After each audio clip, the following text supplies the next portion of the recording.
அனைவருக்கும் இனிய மாலை வணக்கம்.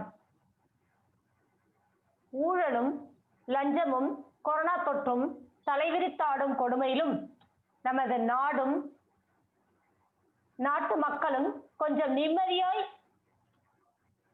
இருக்கின்றனர் என்றால் அதற்கு காரணம் எல்லையில் தங்களது பந்தம் பாசம் குடும்பங்களை எல்லாம் மறந்து நாட்டுக்காக மட்டும் போராடுவது லட்சக்கணக்கான இராணுவ வீரர்கள் தான். தாயுள்ளம் கூட தனது பிள்ளைகளுக்குத்தான் முக்கியத்துவம் கொடுக்கும்.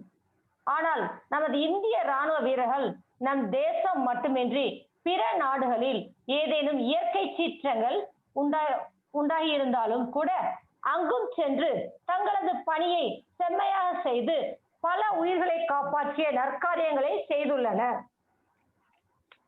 உலகிலேயே அதிகமான தன்னார்வ வீரர்கள் கொண்ட இராணுவ படை இந்தியாவுடையது என்பது பெருமைக்குரிய விஷயமாகும். மலை பகுதிகளிலும் உயரமான பகுதிகளிலும் செயல்படுவதில் நமது இந்திய இராணுவ வீரர்கள் உலகளவில் சிறந்து விளங்குகின்றனர்.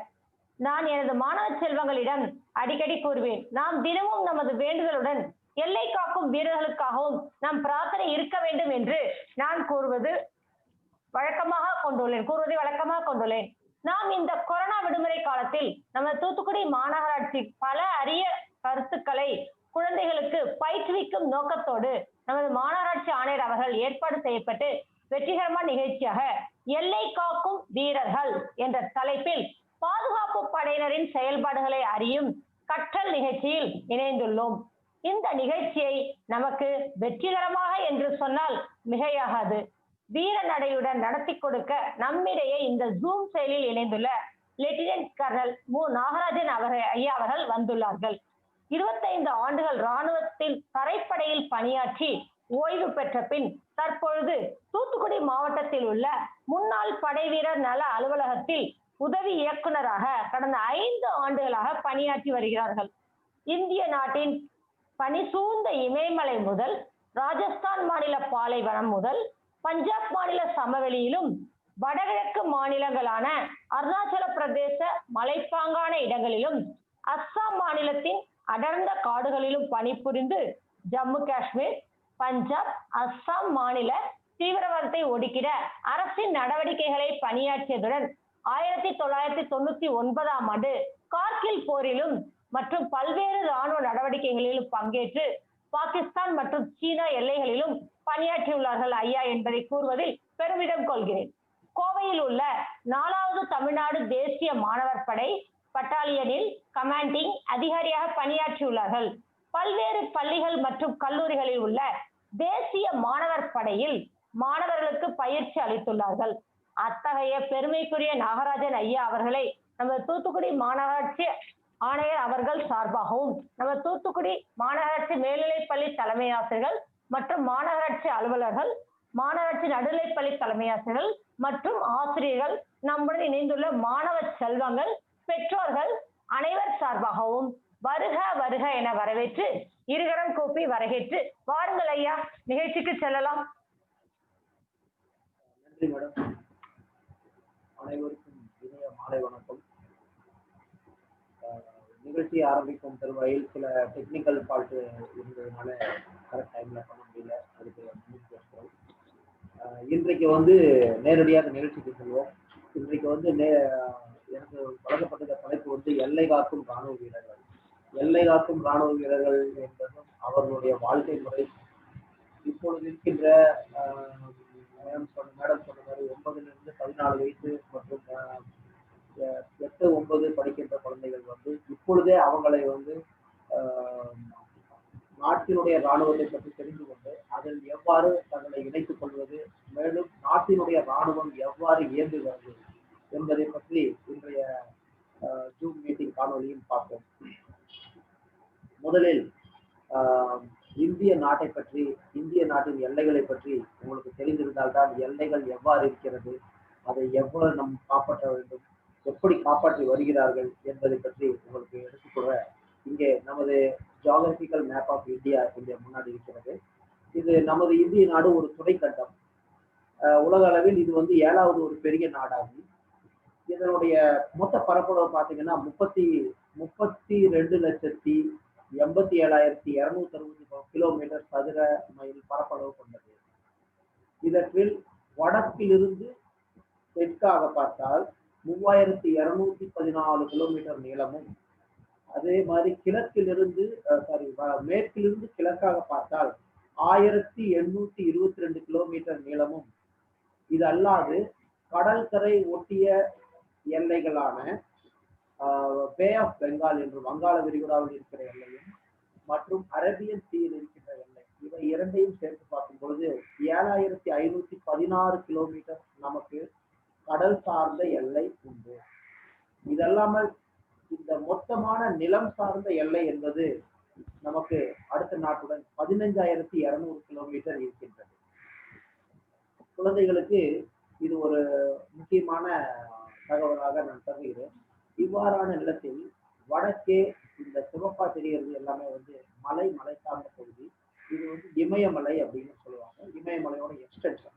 அதுல வந்து என்னென்ன நாடுகள் இருக்கிறது அப்படின்னா சீனா, பூட்டான், நேபாள், இந்த 3 நாடுகளோட நம்மளுடைய எல்லையை பகிர்ந்துக்கிறோம்.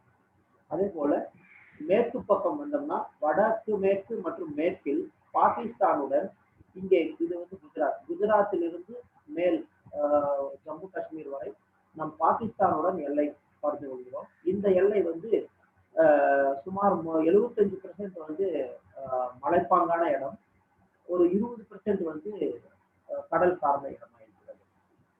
இதல்லாமல் கிழக்கே வந்தோம் என்றால் நமக்கு இந்த 7 மாநிலங்கள் இருக்கு, 7 சிஸ்டர் ஸ்டேட்னு சொல்லுவாங்க. அஸ்ஸாம், மேகாலயா, இந்த மாநிலங்களோட நமக்கு மியான்மர், பங்களாதேஷ், இந்த மாதிரியான நாடுகளோட பார்டர் இருக்கு.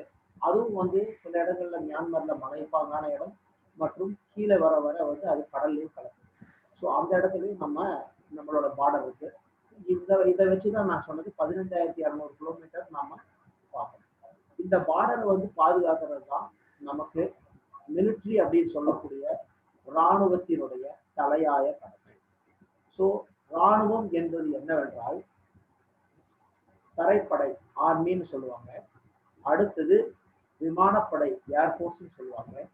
அடுத்தது கப்பற்படை, அதை நேவின்னு சொல்லுவாங்க. இந்த 3 கூடவே மற்றும் சில படைகள் உண்டு. அவை வந்து குறிப்பாக சொல்ல போனா கோஸ்ட் கார்டு, அப்புறம் அந்த பார்டர் செக்யூரிட்டி போர்ஸ், இந்தோ டிபெட்டியன் பார்டர், இந்த மாதிரி எல்லாருமே சேர்ந்துதான் இந்த பார்டரை நம்ம காப்பாற்றணும்.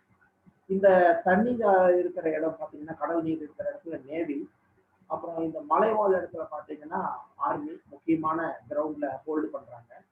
அதுக்கு ஏர்போர்ட்ஸ் வந்து இங்கிருந்து எந்த இடத்துக்கு வேணாலும் போயிட்டு அவங்கள நமக்கு வந்து பாதுகாப்பு வழங்கி கொண்டிருக்கிறது. ஸோ இதனாலதான் மிலிட்ரி அப்படின்னு சொல்றோம். மிலிட்ரிங்கும் போது எல்லாரும் சேர்ந்தது. இதுல வந்து தனித்தனி பிரிவுகளாகவும் இருக்குது. இந்த தனித்தனி பிரிவுகளாக நம்ம வந்து அடுத்தது வரக்கூடிய வீடியோல இராணுவம் என்ன, இராணுவத்துல ஆர்மி வந்து ஒரு பெரும்பங்கான இருக்கு. ஆர்மி வந்து 13 லட்சம் பேர் கொண்ட ஒரு பெரியது. இப்ப அதை வந்து ஒரு பவர் பாயிண்ட் மூலமா ஆர்மியை பார்ப்போம். அடுத்தது சில வீடியோஸ் மூலமா நான் உங்களுக்கு நேவி, கப்பற்படை மற்றும் விமானப்படை அவங்க எப்படி வேலை செய்யறாங்க, அவங்க கிட்ட என்னென்ன எக்யூப்மெண்ட்ஸ் இருக்கு, அவங்களுடைய ரொட்டீன்ல வந்து என்னென்ன வேலை செய்யறாங்க. பொதுவாக பார்க்க போனா தரைப்படையில தான் வந்து அதிகமான நம்ம கிரவுண்டை ஹோல்டு பண்றதுனால 15,200 கிலோமீட்டர்ல ஹோல்டு பண்றதுனால தரைப்படை சார்ந்த வேலைகள் எப்படி இருக்குது, தரைப்படையில எப்படி நீங்க உங்களை இணைச்சுக்கலாம், தரைப்படையில் இருக்கிற ஜவான், எல்லை காக்கும் இராணுவத்தினுடைய தினசரி வாழ்க்கை எப்படி இருக்கிறது, எந்த மாதிரி ட்ரைனிங் கொடுக்குறாங்க, எந்த மாதிரி ஆப்பர்ச்சுனிட்டி எல்லாம் நீங்க இப்போ 9th 10th படிச்சுட்டு இருக்கிறீங்க அப்படின்னா +1 +2 முடிச்சோடனே உங்களுக்கு ஒரு 17-18 வயசு ஆனாலே நீங்க ஆர்மியில ஜாயின் பண்ணலாம், ஏர்போர்ட்ல ஜாயின் பண்ணலாம், நேவில ஜாயின் பண்ணலாம். அது நீங்க கூட ஆபீசராகி கூட ஜாயின் பண்ணலாம். அதுக்கும் வந்து 23, 24, 25 வரைக்கும் கூட வேறு விதமாக இருக்கு. அதையெல்லாம் நான் டச் பண்றேன். ஓகே, நம்ம இப்பொழுது நிகழ்ச்சிக்கு நேரடியாக ஆர்மி பற்றியான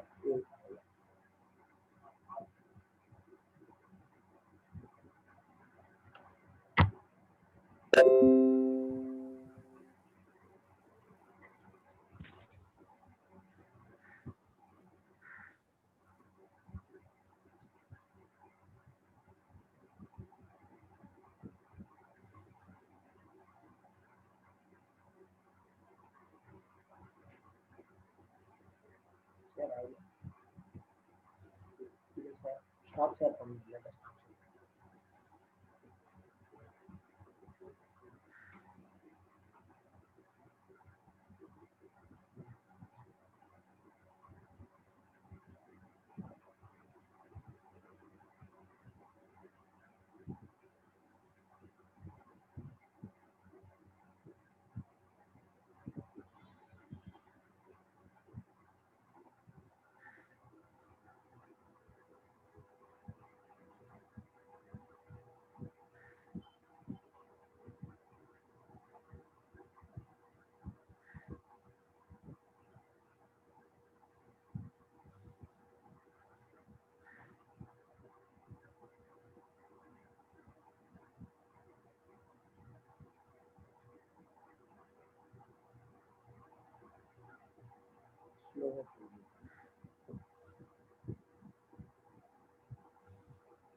இப்பொழுது இந்தியன் ஆர்மியை பத்தி நம்ம பார்க்க போறோம்.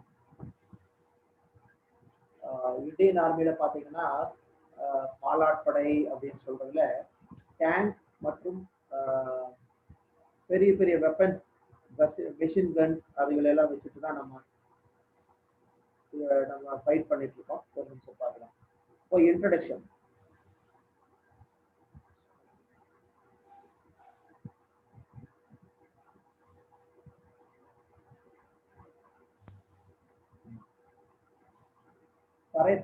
தரைப்படை வந்து இருக்கிறதுல இந்தியன் ஆர்மியில ரொம்ப பெருசுன்னு சொன்னேன். 12 லட்சம் பேர் வந்து இப்போ ஆர்மியில வேலை செஞ்சுட்டு இருக்காங்க. அது எல்லாமே 9,60,000 பேருக்கு வந்து வேலை செஞ்சுட்டு வந்து இங்க இருக்காங்க. அவங்களும் ரிசர்வா வேலை செய்வாங்க. ஏதாவது ஒரு விஷயம் ஆச்சுன்னா அவங்க மறுபடியும் ஜாயின் பண்ணுவாங்க, ஆர்மியில போய் ஜாயின் பண்ணுவாங்க. Ma'am, I hope you are clear now. கேக்குதுங்களா? எஸ் சார் கேக்குது sir. Okay, sorry for the interruption. இந்த ஒரு பிரசன்டேஷனுக்கு தான் இந்த பிரச்சனை. பாக்கி எல்லாம் கரெக்டா வீடியோல செய்யணும். ஓகே, அப்படி பார்த்த இந்த ஆர்மியோட வேலை என்னன்னு பாத்தீங்கன்னா, நான் ஏற்கனவே சொல்லிட்டேன். அவங்க வந்து நாட்டினுடைய பாதுகாப்பை உறுதி செய்வது, எல்லைகளில் யாரும் உள்புகாதவாறும் யாரும் நம்ம மேல படையெடுக்காதவாறும் நம்ம பார்க்கிறது. உள்நாட்டுல வந்து பிரச்சனைகள் எதுவும் எழுதுச்சுன்னா அந்த பிரச்சனைகளை எல்லாம் உடனடியா போலீஸ் கையில, போலீஸோட லெவல்ல மேல போச்சுன்னா ஆர்மி வரும்னு கேள்விப்பட்டிருக்கீங்க. அந்த வேலையை வந்து நாங்க செய்வோம். அது எல்லாமே திடீர்னு ஒரு இடத்துல சுனாமி வந்துருச்சு, வெள்ளம், மழை வெள்ளம், சேதம் அந்த மாதிரி பார்த்தீங்கன்னா அதுல எல்லாம் போயிட்டு, இப்போ கொரோனால கூட அப்படித்தான் நிறைய இடத்துல நம்ம வந்து ரெஸ்கியூ ஆபரேஷன் ஹெல்ப் பண்றோம், சிவில் அட்மினிஸ்ட்ரேஷன் நடக்கிறதுக்கு ஹெல்ப் பண்றோம். இதுதான் பேசிக்கலி தரைப்படை மற்றும் ஆர்மியோட வேலை. இது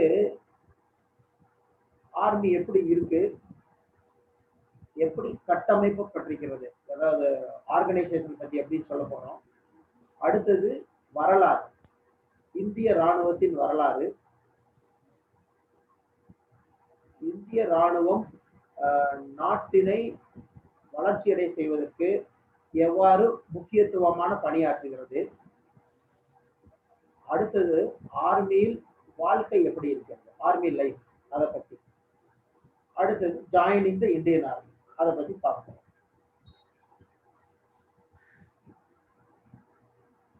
ஆர்கனைசேஷன் அண்ட் ரூல் அப்படி பாத்தீங்கன்னா, ஒருத்தர் ஆர்மியில ஜாயின் பண்ணா அவர் பாருங்க, ஒரு நாளைக்கு நம்ம காமிச்சு சொன்ன மாதிரி அவர் இந்த கடல் சார்ந்த இடத்துல, நதி கடலோரத்துல எங்கேயாவது ஒரு பார்டர்ல இருப்பாரு. திடீர்னு பாத்தீங்கன்னா குதிரையை ஓட்டிட்டு வேற எங்கேயாச்சும் அஸ்ஸாம், ராஜஸ்தான்ல இருப்பாரு. அப்புறம் கொஞ்ச நாள் பாத்தீங்கன்னா இந்த ஐஸ் நிறைந்த சியாச்சன் கிளேசியர்னு சொல்லுவோம், மலைப்பாங்கான இடம், அங்க இருப்பாங்க. இதெல்லாம் இப்ப நீங்க பாக்குறீங்க பாத்தீங்களா, இது எல்லா ரோட்லயும் நம்ம இருப்போம். அப்புறம் சில சமயம் பாத்தீங்கன்னா டேங்க் மேல ஏறிட்டு இருப்போம், டேங்கோட எங்கேயாவது பிளைனான இடத்துல ட்ரைனிங் பண்ணிட்டு இருப்போம். ஸோ நீங்க ஆர்மியில ஜாயின் பண்ணீங்கன்னா ஆர்மி வந்து எல்லா டெரைன்லும் உங்களை வேலை செய்யறதுக்கு, உங்களை அந்த பணி அமர்த்தி உங்களுக்கு அந்த ஏரியாவில் இருக்கிற எல்லா விதமான எக்ஸ்பீரியன்ஸ் பண்ணுது. ஓகே, இப்போ ஆர்மியில வந்து ஆர்மி ஹெட் குவார்டர் நியூ டெல்லியில இருக்கு. அந்த இந்தியன் மேப்ல நான் காமிச்ச மாதிரி வடக்கு பகுதியை வந்து நார்தர்ன் கமாண்ட் அப்படின்னு சொல்லிட்டு ஒரு இடமும், அடுத்தது ஈஸ்டர்ன் கமாண்டுங்கிற கிழக்கு பகுதியாகவும், வெஸ்டர்ன் கமாண்ட் மேற்கு பகுதி, தென்மேற்கு பகுதி மற்றும் தெற்கு பகுதி ஆகிய இவ்வாறாக கம்ப்ளீட் நமது நாட்டை நாங்க கூறு போட்டு தனித்தனியா போட்டு கிழக்கு மேற்கு வெற்கு என்று பழச்சி அதுக்கு தகுந்த மாதிரி போர்ஸுகளை நாங்க நியமிச்சிருக்கோம். அந்த போர்ஸ் வந்து எதை வச்சு, எந்த மாதிரியான நிலம், எந்த மாதிரியான அதுக்கு ஃபைட் பண்றது பொருள்கள் வேணும். இப்ப பிளைனான ஒரு இடம், சமவெளியான ஒரு இடம்னா அங்க டேங்க் வச்சிருக்கோம். அதே வந்து மலைப்பாங்கான இடம்னா அங்க பீரங்கி வச்சிருக்கோம். அது 40 கிலோமீட்டர் தூரத்துக்கு பின்னாடி, மலைக்கு பின்னாடி இருந்து மலையை தாண்டி போய் குண்டு போடும். அதுதான் ஆக்சுவலி இந்த ஆர்கனைசேஷன். இதுல வந்து இப்போ குழந்தைகளோட நாலேஜுக்கு இவ்வளவுவே போதும். இது கீழே எல்லாம் கொடுத்துருக்கு பாத்தீங்களா, 2 4 3 4 பிரிகேடு. இதெல்லாம் வந்து சிறு சிறு பகுதிகளாக அந்த படைப்பிரிவுல எங்கெங்க வச்சிருக்காங்க, எப்படி அந்தந்த வேலைக்கு தகுந்த மாதிரி வச்சிருக்காங்க அப்படின்னு.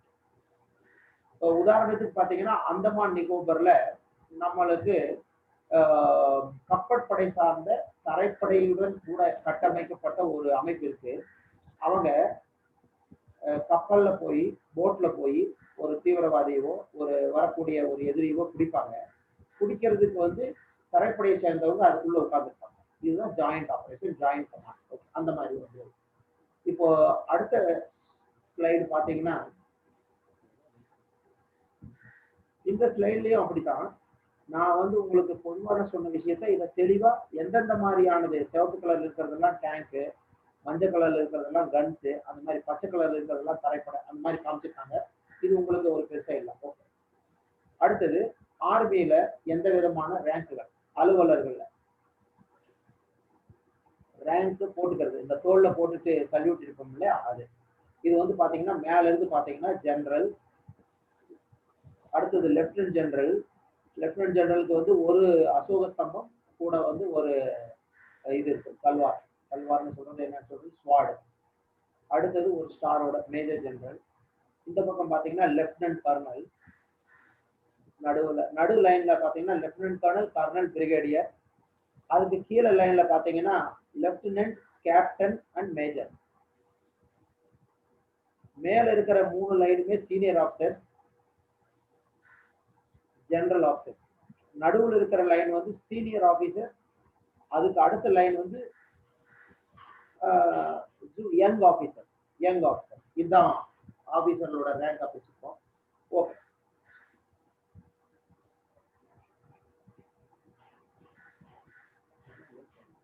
இப்ப பாத்தீங்கன்னா நம்ம வந்து ஆர்மியில சண்டை கட்டுறவங்கன்னு ஒரு குரூப் இருக்கு. சண்டை கட்டுற குரூப் இல்லாம சர்வீஸ் சப்போர்ட் பண்ற குரூப் ஒன்று இருக்கு. சப்போர்ட், சண்டை கட்டுறதுக்கு சப்போர்ட் பண்றவங்க, அதுக்கப்புறம் ஹெல்ப் பண்றவங்க, 3 விதம் இருக்கு. இது பாத்தீங்கன்னா கம்பேட் ஆகும். இது வந்து சண்டை கட்டுவர்கள். சண்டை எப்படி கட்டுறாங்க பாருங்க. அந்த டேங்க் இருக்கும், டேங்கை வச்சு எதுக்கால வர எனிமியை நம்ம அடிக்கிறோம். கூடவே இந்த பக்கம் பாத்தீங்கன்னா இன்ஃபென்ட்ரின்னு போட்டுருக்கு. இது வந்து சுத்தமான தரைப்படை. காலில் நடந்து போய் ஒவ்வொரு இடத்துலயும் நின்று அங்க வர சின்ன கன்ஸ் வச்சு நம்ம ஃபைட் பண்றோம். மீடியம் மெஷின் கன் இதை வச்சு ஃபைட் பண்றோம். அடுத்தது பாத்தீங்கன்னா மெக்கனைஸ்ட் இன்ஃபென்ட்ரி. இது வந்து டேங்க்லயும் போகணும், அதுக்குள்ள வந்து நம்ம ஃபைட் பண்றதுக்கு ஒரு 10 பேருக்கு உட்கார வச்சு ஒரு இடத்துக்கு போய் சேர்ந்தோம்னா அந்த இடத்துல நம்ம என்ன பண்றோம், இறங்கி ஃபைட் பண்ணி அந்த இடத்த பிடிச்சிக்கிறோம். ஆனா அந்த இடத்த போய் சேர்றதுக்கு வந்து சீக்கிரமா போகணுங்கிறதுனால நம்ம இந்த மெக்கனைஸ்ட் இன்ஃபென்ட்ரி பண்ணி வச்சிருக்கோம். ஓகே. ஸோ இது வந்து 3மே வந்து ஒரு சண்டை கட்டக்கூடிய ஒரு பகுதி.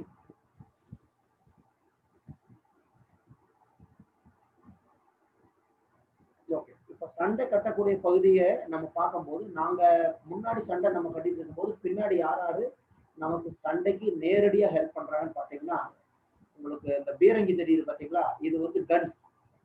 இந்த கன் வந்து 42 கிலோமீட்டர் தூரத்தில் பின்னாடி உட்கார்ந்துட்டு எங்களுக்கு முன்னாடி போய் பாம்பு விழுகிறதுக்கு ஃபயர் பண்ணோம். அப்ப நாங்க கீழே இருப்போம், முன்னாடி இருப்போம். எங்களுக்கு பின்னாடி இருக்கிற பீரங்கி ஃபயர் பண்ணுச்சுன்னா எங்களுக்கு முன்னாடி இருக்கிற எனிமி மேல விழும். இது வந்து பீரங்கிகள். அடுத்தது பாத்தீங்கன்னா என்ஜினியர்ஸ் போட்டிருக்கு. அந்த என்ஜினியர்ஸோட வேலை என்னன்னா, நாங்க போறதுக்கு முன்னாடி வழிகள், பாலங்கள், இல்ல ஒரு ஒரு நதி ஓடிட்டு இருக்கு அப்படின்னா அந்த நதியை வந்து ஆறு ஓடிட்டு இருக்குன்னா அந்த ஆறு வந்து மேல ஒரு என்ன சொல்றது, பாலம், கைத்து பாலம், இந்த மாதிரி பாலங்கள் அமைச்சு தருவாங்க. பின்னாடி வந்து அந்த கைத்து பாலத்திலேயே வந்து நம்ம ப்ராப்பர் பாலத்தை போட்டுருவோம். அது மாதிரி கீழே இருக்கிறது பாத்தீங்கன்னா சிக்னல்ஸ் ஒன்று இருக்கு. சிக்னல்ங்கிறது என்னன்னா, பொதுவா நம்ம இந்த மாதிரி ஃபைட் பண்ணி போயிட்டு இருக்கும் போது இந்த நம்ம நாட்டுல நீங்க வீட்டுல பேசிக்கிற மாதிரி மொபைலு, டெலிபோன் இதெல்லாம் இருக்காது. அதுக்கு என்ன நாங்க வச்சிருக்கோம்னா ரேடியோ செட்ஸ் அப்படின்ட்டு எல்லாமே வயர்லெஸ் ரேடியோவில் ஒருத்தருக்கு ஒருத்தர் தங்க தகவலை பரிமாறிக்குவோம். இப்போ கம்ப்யூட்டர் எனேபிள்டு வயர்லெஸ் எக்யூப்மெண்ட்ஸோட நாங்கள் தகவல் பரிமாறிக்குவோம். ஸோ சில கம்ப்யூட்டர்லேயே வண்டிகள் வச்சிருப்பாங்க, வண்டிகள்லேயே கம்ப்யூட்டர் வச்சிருப்பாங்க. அப்புறம் ரேடார்ஸ் வச்சிருப்போம். அதன் மூலம் தகவல் சேகரிப்பு எங்களுக்கு முன்னாடி இருக்கிற எனிமி எவ்வளவு தகவல் வச்சிருக்கிறான் அவனை பத்தியான தகவலை சேகரிச்சு முன்னாடி ஃபைட் பண்றவங்களுக்கு அப்பப்ப கொடுத்துட்டு இருக்கோம். அதுக்கு தான் இந்த வேலை சிக்னல். ஸோ இவங்க வந்து நாங்க சண்டை கட்டுறதுக்கு டைரக்ட் சப்போர்ட் பண்றவங்க.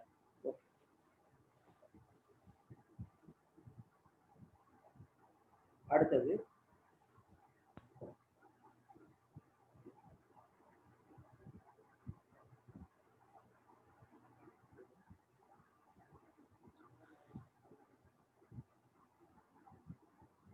இப்போ பாத்தீங்கன்னா லாஜிஸ்டிக் சப்போர்ட். அதாவது நாங்க முன்னாடி சண்டைக்கு போயிட்டு இருக்கிறோம், பின்னாடி இருந்து அவங்க சப்போர்ட் பண்றாங்க. இவங்க என்ன பண்றாங்கன்னா எங்களுக்கு தேவையான சாமான்கள், துண்டுகள், சாப்பாடு, பொருள்கள், கேம்புக, டென்ட்டுக இதையெல்லாம் கொண்டு வந்து கொடுக்கறது அந்த ஆர்மி சர்வீஸ் ஃபோர்ஸ். அதெல்லாமே நான் சண்டைக்கு போனதுக்கு அப்புறம் பின்னாடி இருந்து எல்லாம் நிறைய பேர் வந்து ஜாயின் பண்ணுவாங்க பின்னாடி சண்டையில. அவங்களையெல்லாம் கூட்டிட்டு வந்து வண்டியில சண்டை கட்டுற இடத்துக்கு கொண்டு வந்து விடுற வேலையை செய்யறாங்க அவங்க. அடுத்தது பாத்தீங்கன்னா இன்னொன்று இந்த பக்கம் பாருங்க, ஆர்மி ஓஆர்டி போர்னு இருக்கு. இது பேர் ஆர்டினன்ஸ் போர். ஆர்மியில சண்டை கட்டுறதுக்கு தேவையான பொருள்களை நாங்களே தயாரிச்சு நாங்களே தரமான பொருள்களை வச்சுக்கிறது தான் இந்த மாதிரி ஆர்டினன்ஸ் நம்ம உருவாக்கணும். இந்த ஆர்டினன்ஸோட வேலை என்னன்னா அவங்க எல்லா தேவையான பொருளையும் எல்லாம் பார்த்துட்டு அந்த பொருளை பூரா வந்து எங்களுக்கு அனுப்பி வைப்பாங்க. அதுக்கு கீழே பார்த்தீங்கன்னா 2 இருக்கும். ஒன்று வந்து இந்த பாம்பு மாதிரி இருக்கு பார்த்தீங்களா, அது வந்து மெடிக்கல், ஆர்மி மெடிக்கல் போர்ஸ். இப்போ சண்டை கட்டும் போது யாராவது அடிபட்டுருது, குண்டடிபட்டுருது, ஏதாவது ஒரு ஃப்ராக்சர் ஆயிடுது, இந்த மாதிரி விஷயங்கள் எல்லாம் வந்து சண்டைக்கு போனவங்க முன்னாடி போயிட்டே இருப்பாங்க. பின்னாடி இவங்க வந்து அவங்கள கூப்பிட்டு உடனே தூக்கிட்டு போய் ஹாஸ்பிட்டலில் வச்சிருந்து அங்கே அவங்களுக்கு ட்ரீட்மெண்ட் கொடுத்து நல்லா பண்ணி மறுபடியும் அனுப்புவாங்க. அதுக்கடுத்து இந்த பக்கம் இருக்கிறது ஒரு குதிரையோட நீங்க பாக்குறீங்க சிம்பல். இது வந்து எலக்ட்ரிக்கல், மெக்கானிக்கல். இவங்க வந்து எல்லா விதமான பொருள்கள், எலக்ட்ரிக்கல் பொருள், வண்டி ரிப்பேர் ஆயிடுச்சு, மெக்கானிக்கல் ஐட்டம் ரிப்பேர் ஆயிடுச்சு, ஒரு எக்யூப்மெண்ட் ரிப்பேர் ஆயிடுச்சுன்னா அதை ரிப்பேர் பண்ணி தருவாங்க, உடனடியா திருப்பி கொடுத்துருவாங்க. இதெல்லாம் வந்து சிவில்ல போய் கடையில கொடுக்குற வேலையெல்லாம் இல்லை. எங்க கூடவே நாங்க எங்க ஃபைட் பண்றோமோ பின்னாடியே இவங்க வந்துட்டே இருப்பாங்க. ஓகே, இந்த மாதிரி ஃபைட் பண்ணி ஒரு நாட்டோட பாதுகாக்கிறவங்களுக்கு மற்றவங்களை விட அவங்கள கௌரவிக்கணும், அவங்களுக்கு ஒரு மெடல் கொடுக்கணும் அப்படிங்கிறதுனாலதான் மெடல் அண்ட் அவார்ட்ஸ்னு வச்சிருக்காங்க. அது இந்தியா வந்து 2 கேட்டகரியில் இருக்கு. கேலண்ட்ரி அவார்டு அப்படின்னா யாரெல்லாம் சண்டையின் போது போரில் எதிரிகளை நேரடியா சந்திச்சு சண்டை கட்டி அதுல வந்து வீரமான ஒரு வீர தீர சாகசங்கள் செய்கிறார்களோ அவங்களுக்கு கேலண்ட்ரி அவார்டு. அடுத்தது நான் கேலண்ட்ரி அவார்டு என்னன்னா போர் அல்லாத சமயங்கள்ல நல்லபடியா வேலை செஞ்சு ஒரு நல்ல நாட்டுக்காக சேவை செய்வது நான் கேலண்ட்ரி அவார்டு.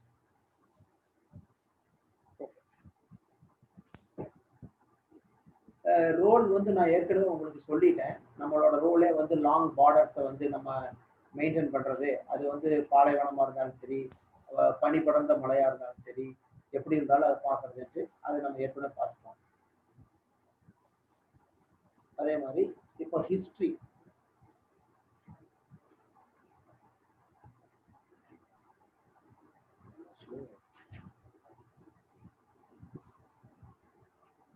வரலாறு, இப்படி இவ்வாறான ஒரு பெரிய ஒரு போர்ஸ் ஆர்மி அப்படிங்கிறது அதனுடைய வரலாறு பார்த்தீங்கன்னா, வரலாறு பேசிக்கலி என்னன்னா நம்ம பிரிட்டிஷ்காரங்க வந்துதான் ஆர்மியை வச்சிருந்தாங்க. அதுக்கு முன்னாடி ராஜாக்களும் தன்னுடைய ஆர்மியை வச்சிருந்தாங்க, சின்ன சின்ன ஆர்மி. அப்போ வந்து இந்த முஸ்லீம் வந்து பாபர் அப்படிங்கிறவர் வரும்போது தான் அவர் பீரங்கி கொண்டு வந்தார். அதுல இருந்து பீரங்கிகளும் இணைக்கப்பட்டது. ஸோ அவ்வாறாக கடந்த பல காலங்களாக இந்த மாதிரி ஒரு டெவலப்மெண்ட் ஆகி தான் இன்னைக்கு இருக்கிற ஸ்டேஜில் நம்ம வந்து பிரிட்டிஷ்கிட்ட இருந்து ஆர்மிகிட்ட இருந்து என்ன பழகணுமோ அதை நம்ம டெவலப் பண்ணி வச்சிருக்கோம். ஓகே, அப்படி டெவலப் பண்ணி வச்சிருந்த ஆர்மி என்னென்னலாம் பண்ணுச்சு அப்படின்னு பார்த்தீங்கன்னா, 1947 நாடு சுதந்திரம் அடையும் பொழுது 1947 நாடு சுதந்திரம் அடையும் பொழுது நம்ம பாகிஸ்தான் கூட 2 ஃபைட் பண்ணிப்போம், 2 சண்டை. 47ல ஒன்று கட்டியிருக்கோம், 48ல ஒரு சண்டை கட்டியிருக்கோம். எதுக்குன்னா அவங்க வந்து ஜம்மு காஷ்மீருக்குள்ள நுழைஞ்சிட்டாங்க. ஜம்மு காஷ்மீரை அவங்கள எடுத்துக்கலான்னு பார்த்தாங்க. அப்ப நாங்க போய் ஸ்ரீநகர்ல போய் நம்ம நிறுத்தி அதை இது பண்ணிட்டோம். அடுத்தது வந்து என்ன பண்ணோம்னா, ஹைதராபாத் வந்து நம்ம இப்போ ஆந்திர பிரதேச ஹைதராபாத் வந்து நம்ம கூட சேர மாட்டோம், நாங்க தனி கண்ட்ரியா தான் இருப்போம் அப்படின்னாங்க. அது அந்த நவாப் வந்து அப்ப சொன்னாரு, நாங்க இதை சேர்றதில்லை. அவங்கள மேல படையெடுத்து 47, 48லயே நம்ம அவங்கள இந்தியாவோட ஒரு பகுதியா சேர்த்துட்டோம். இது நம்மளோட வரலாறுல நம்ம பண்ண ஒரு வீர தீர செயல். அடுத்தது பாத்தீங்கன்னா, கோவா பிரெஞ்சுக்காரர்களோட ஒரு காலனி நாடா இருந்துச்சு. அந்த நாடு வந்து எங்களோட சேர மாட்டோம் அப்படின்னு சொல்லிட்டு இருந்துச்சு.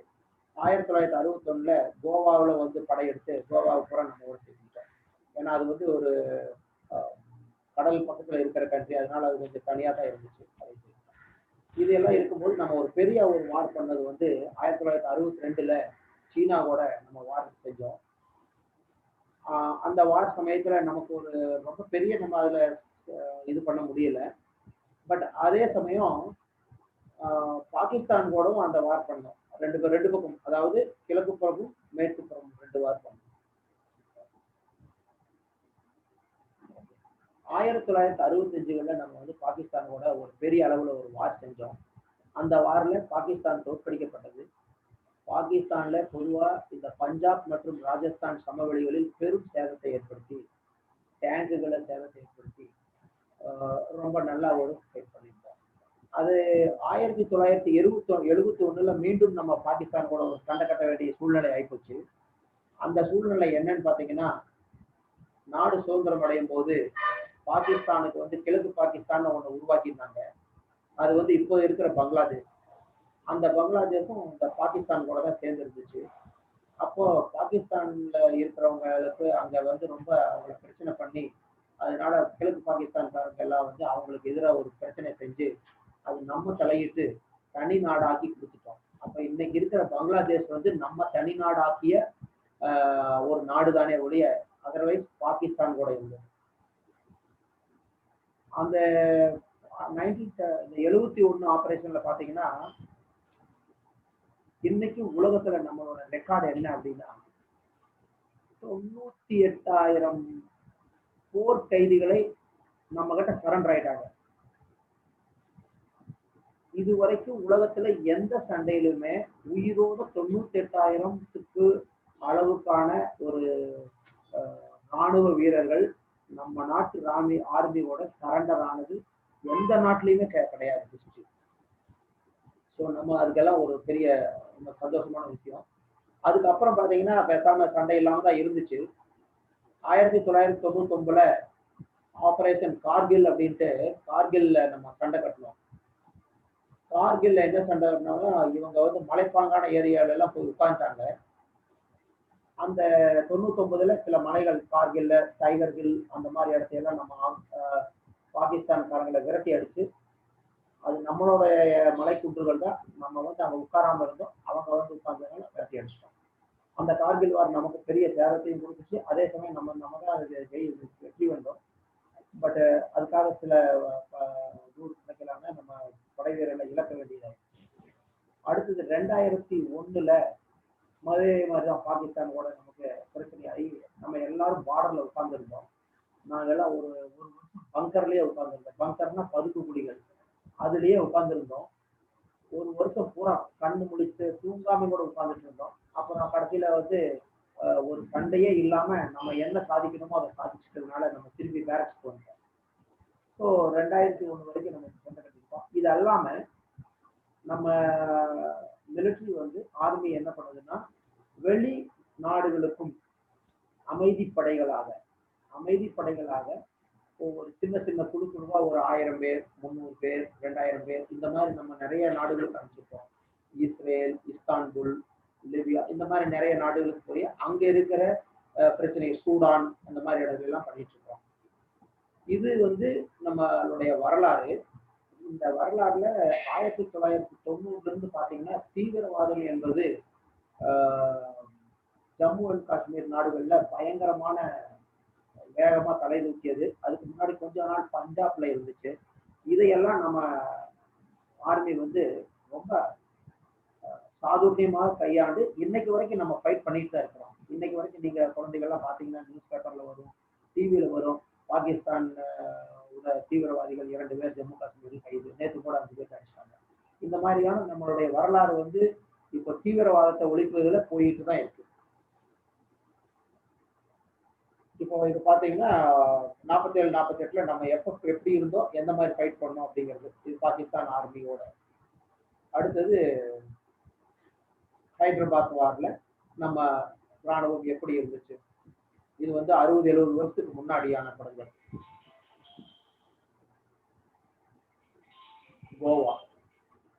கோவாவை நம்ம நேவி போய் சூழ்ந்துச்சு, அப்புறம் கப்பல் படை போய் சூழ்ந்தவுடனே தரைப்படை போய் அதை ஆக்கிரமிச்சு எடுத்தது. 62 வார் சைனா கூட திபெத்தோட செக்டர்ல தான் நம்ம சண்டை கட்டணும். அடுத்தது 1965 வார் பாகிஸ்தான் கூட. இதான் நான் சொன்ன பாத்தீங்களா, வெஸ்டர்ன் ஃப்ரண்டியர்ல பூரா டேங்குகளே நம்ம அவங்கள முடிச்சிட்டோம். அவங்களுக்கு 300 டேங்க்கு மேல பயங்கரமான சேதங்கள் எல்லாம் இருந்துச்சு. இப்போ நாங்க ராஜஸ்தான்ல சர்வீஸ் பண்ணும்போது பாகிஸ்தானோட டேங்குங்க எங்கெங்கெல்லாம் குண்டடி விட்டுட்டு போனாங்களோ அந்த இடத்துல எல்லாம் நாங்க கேம்ப் போட்டுட்டு இருந்தோம். இப்போ அங்க இருக்கு, யாராவது நீங்க ராஜஸ்தான் போனீங்கன்னா பார்க்கலாம். அடுத்தது இது 71 வாரு. இது வந்து டாக்காவை தலைநகரமா கொண்ட இப்போ பங்களாதேஷ். அதுல வந்து நிறைய பேர் நம்ம கைதிகள் கொண்டோம்னு சொன்ன பார்த்தீங்களா, அது அந்த ஆபரேஷன் தான் இது. அடுத்து இதுதான் கார்கில் ஆபரேஷன். உங்களுடைய அப்பா அம்மா அவங்களுக்குலாம் உங்களால் தெரிஞ்சிருக்கும், குழந்தைகளுக்கு தெரிய சான்ஸ். ஆனால் நீங்க கதை கேட்டு இப்போ கார்கில் வார், கார்கில் டே, கார்கில் தினத்தெல்லாம் கொண்டாடிட்டு இருக்கோம். இப்போ நம்ம என்ன பார்த்தோம்னா ஆர்மினா என்ன, எப்படி இருக்கு, அவங்களோட ஹிஸ்டரி என்ன வேலை செய்யறாங்க, இதெல்லாம் பார்த்தோம். இன்னும் என்கிட்ட நிறைய கிளிப்ஸ் இருக்கு. அந்த கிளிப்ஸை பார்த்தீங்கன்னா உங்களுக்கு இன்னும் கொஞ்சம் நல்லா எளிதா புரியும் ஆர்மி எப்படி வேலை செய்யுது அப்படிங்கிறது. இப்போ நாட்டினுடைய வளர்ச்சிக்கு ஆர்மியின் பங்கு என்ன, அதைத்தான் நம்ம பார்க்கிறோம்.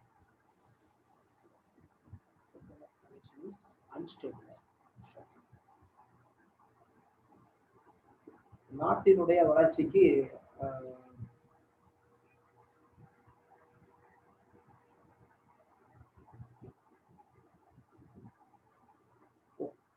நாட்டினுடைய வளர்ச்சினா நீங்க பாத்தீங்கன்னா ஒரு நாடு வந்து ஸ்டேபிளா இருந்தா தான், நாட்டுக்குள்ள எந்த பிரச்சனையும் இல்லை அப்படின்னு தெரிஞ்சா தான் மற்றவங்க வெளிநாட்டுல இருந்து வந்து நமக்கு இன்வெஸ்ட்மெண்ட் பண்ணுவான், பெரிய பெரிய ஃபேக்டரி எல்லாம் ஓப்பன் பண்ணுவான். ஸோ அந்த மாதிரியான சுச்சுவேஷன் நம்ம கொடுக்கணும் அப்படின்னா நம்ம நாட்டுக்குள்ள எந்த பிரச்சனையும் இருக்கக்கூடாது. இப்போ என்ன பிரச்சனை இருக்குன்னா, சைனா எங்கேயாவது ஒரு பிரச்சனை பண்ணுது, பாகிஸ்தான் ஒரு சைடில் பிரச்சனை பண்ணுது, ஜம்மு காஷ்மீர்ல வந்து தீவிரவாதிகள்ங்கிற பேர்ல வந்து நிறைய பேர் உள்ள வந்து, அப்போ ஜம்மு காஷ்மீர்ல எவனும் ஃபேக்டரியை ஓப்பன் பண்றதுக்கே பயந்துக்கிறான். அப்புறம் கிழக்கு பகுதி மாநிலங்கள்னு சொல்லுவாங்க நம்ம, அந்த அஸ்ஸாம், நாகாலாந்து மாநிலங்களையும் அந்த மாதிரியான சுச்சுவேஷன் இருக்கு. இந்த மாதிரி சுச்சுவேஷன் எல்லாம் இருக்கும்போது ஆர்மி அதை வந்து ரொம்ப சாதுரியமா ஹேண்டில் பண்ணி ஒரு அமைதியை நிலைநாட்டுவதால் வெளிநாட்டில் இருக்கிறவங்க நம்ம நாட்டு மேல இது நல்ல கண்ட்ரி, இது பிரச்சனை இல்லை, இதை நம்ம போய் ஒரு யூஸ் பண்ணலாம் அப்படிங்கிறது ஒரு விஷயம் இருக்கு. ரெண்டாவது பாதுகாப்பு, எந்த நாடுமே பாதுகாப்பான நாடு வந்து நல்ல நாடா கருதப்படுகிறது. இதெல்லாம ஒரு நாட்டை பாதிக்கக்கூடிய விஷயங்கள் என்னென்ன அப்படின்னா, திடீர்னு வரக்கூடிய சுனாமி, எர்த்குவேக், நிலநடுக்கம். நீங்க வடநாடுகள்ல பாத்தீங்கன்னா ஒரு 10 கிலோமீட்டர் அகலத்துக்கு 10 கிலோமீட்டர் நீளத்துக்கு ஒரு 5 கிலோமீட்டர் ஹைட்டுக்கு ஒரு ஐஸ் கட்டி திடீர்னு விழுந்துரும். எப்படி விழுதுன்னா மலை மேல வந்து ரொம்ப கூலிங் ஆகி விழுகும். அதுக்கு பேர் கிளவுட் பஸ்ட்னு சொல்லுவோம். நான் ஒரு கிளவுட் பஸ்ட் பார்த்துருக்கேன். அப்ப விழுந்துச்சுன்னா தண்ணி எப்படி வரும்னா, அவ்வளவு பெரிய ஐஸ் கட்டி உடனே தண்ணியான மாதிரி வரும். அப்ப வந்து ஊர்ல எல்லாம் காணாம போயிடும். அந்த மாதிரி இடத்துல வந்த சேதங்களை எல்லாம் உடனடியா நிவாரணம் கொடுக்கறதுன்னா அது ஆர்மி தான். வேற யாரும் அங்க இருக்க மாட்டாங்க, யாரும் அங்க போக முடியாது. சிக்கிம்ல நடந்த இடத்துக்கு இந்த மாதிரி சுனாமியே நீங்க பார்த்துருக்கலாம். சுனாமி வந்து ஒரு பெரிய எக்ஸாம்பிள். சுனாமி வந்து எல்லா இடத்துலயும் வந்துச்சு, என்ன பண்றதுன்னு தெரியல. அந்த மாதிரி இடத்துல ஆர்மி தான் போகும். இப்போ பஞ்சாப், நீங்க கிழக்கு பீகார் எல்லாம் பாத்தீங்கன்னா இப்போ அங்க வந்து கங்கை நதி வெள்ளம் கரைபோன்று வரும். அப்போ வந்து ஒவ்வொரு வருஷமும் அதுக்குன்னு ஒரு பிளான் போட்டு ஆர்மி அங்கங்க உட்கார வச்சு அதுல இருந்து காப்பாற்றுவோம். ஸோ இந்த மாதிரி டிசாஸ்டர் நாட்டில் நடக்கூடிய இந்த மாதிரி விஷயங்களை எல்லாம் வந்து ஆர்மி தான் அதை ஹேண்டில் பண்ணுது. ஸோ அதுவும் ஒரு பெரிய விஷயம் தான். அதை பத்தி சில கிளிப்ஸ் பார்த்தீங்கன்னா பாருங்க, மலைப்பாங்கான இடத்துல ஆர்மி எங்க போய் ஒரு ஏணியை வச்சுட்டு ஒரு ஜஸ்ட் ஒரு இரும்பு பீஸை வச்சு அது மேல நடந்து போயிட்டு இருக்கோம். அந்த ஏர்போர்ட் அடிபட்டவங்களை தூக்கிட்டு போகும். அந்த மெடிக்கல்னு சொன்ன பாத்தீங்களா, அங்க ஒரு லேடி ஆபீசர் வந்து டாக்டர், அவங்க ஒரு லேடிக்கு ட்ரீட்மெண்ட் கொடுக்குறாங்க. ஒரு மிலிட்ரிக்கார பாருங்க, உள்ள உடஞ்சு கிடந்த வீட்டுக்குள்ள இருந்து மண் வீடு அது, அதுல இருந்து குழந்தையை காப்பாத்துறாங்க. இந்த மாதிரி வேலையெல்லாம் பண்ணுங்க. இதுவும் ஆர்மியோட ரோல் தான். மணி வளர்ச்சி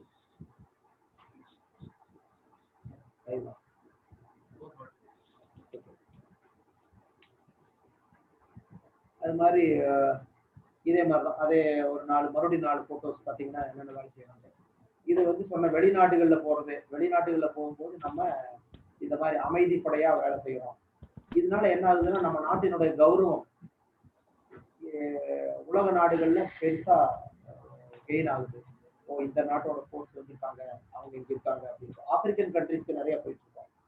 ஓகே, இவ்வாறான ஒரு ஆர்மி பெரிய போர்ஸ், அதுல வந்து இருக்கிறவங்களோட லைஃப் எப்படி இருக்கு அப்படின்னு பாத்தீங்கன்னா ஆர்மி லைஃப்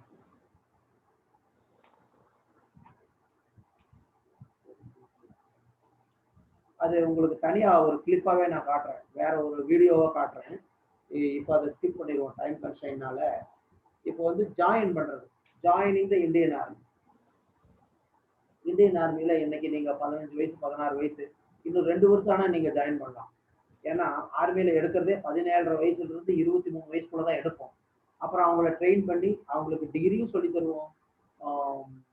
வெளியே வரும்போது அவங்களுக்கு நீங்க 10th படிச்சுட்டு போயிருந்தீங்கன்னா வெளியே வரும்போது டிகிரியா கொடுப்போம், பென்ஷன் கொடுப்போம், சேலரி கொடுப்போம், ரெஸ்பெக்ட் கொடுப்போம், எல்லா இடத்தையும் சுத்தி பார்த்து கொடுப்போம், லாங்குவேஜ் எல்லாம் தெரிஞ்சிருக்கும் உங்களுக்கு. இத்தனையும் பண்றது இந்த ஆர்மியில ஜாயின் பண்ணதுக்கு அப்புறம்.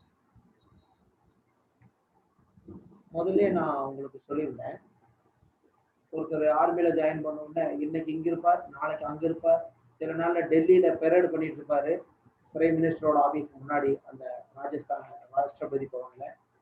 திடீர்னு ஜம்மு காஷ்மீர்ல தீவிரவாதத்தை அடக்கிட்டு இருப்பாரு, கங்கை நதியில திடீர்னு போட்ல போயிட்டு இருப்பாரு, இது சில ராஜஸ்தான்ல டேங்க்ல போயிட்டு இருப்பாரு. இதுதான் ஆர்மி லைஃப். ஒரு கிளிப்பா காமிச்சிருக்கேன்.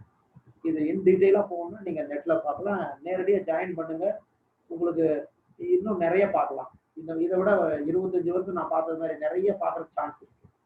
ஓகே, இப்போ ஆர்மி ஆஸ் அ கேரியர், ஆர்மியில வந்து நீங்க ஆபீசரா ஜாயின் பண்ணலாம், நீங்க ஆபீசர் அல்லாத படைப்பிரிவுகளை பணிபாற்றவங்க நிறைய இருக்காங்க. ஒரு மெக்கானிக்கல், ஒரு ரேடியோலாஜிஸ்ட், ஒரு எல்லா விதமான, அப்புறம் அது இல்லாம ஜெனரல் டியூட்டியா ஒரு சோல்ஜரா, படை வீரரா, இந்த மாதிரி நிறைய இருக்கு. அதுல வந்து என்னன்னா நீங்க ஜாயின் பண்ண உடனே உங்களுக்கு நிறைய லாங்குவேஜ் தெரியும், குதிரை பார்ட்ஸ் ரைடிங் எல்லாமே நீங்க நிறைய விஷயம் கற்றுக்குவீங்க. ஸோ அதெல்லாமே சம்பளம், மெடிக்கல், போறதுக்கு வர்றதுக்கு சார்ஜஸ் ஃப்ரீ, எங்க போனாலும் மரியாதை, வீடு, மெடிக்கல், கேண்டீன் ஃபெசிலிட்டி, லோன்ஸு, இது எல்லாமே நல்ல வசதி உள்ள ஒரு இடம். இதுல வந்து பெர்மனன்ட் கமிஷனா ஆபீசராகவும் ஆகலாம். அதுக்கும் வந்து சில விதிமுறைகள் இருக்கிறது. பார்த்தீங்கன்னா இந்த போட்டோஸ்ல எல்லாம் இருக்கு. ட்ரைனிங் பண்ணி முடிச்சு எப்போ வர்றாங்க அதை பத்தி.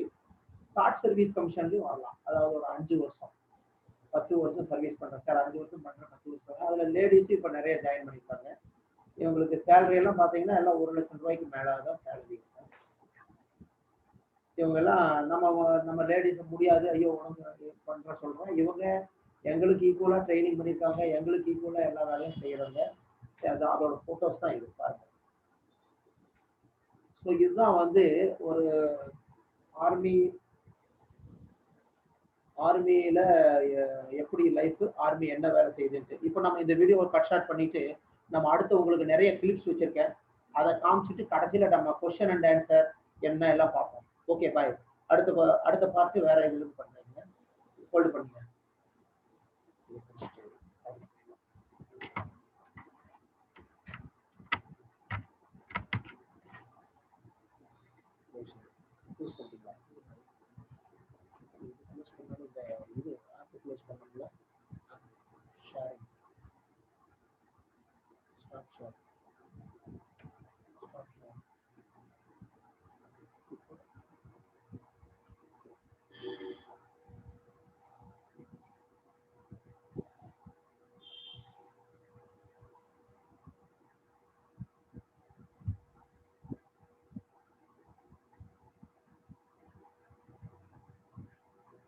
Do you know India's military? Join us and watch our video and share in the comments the new things that you learned from it.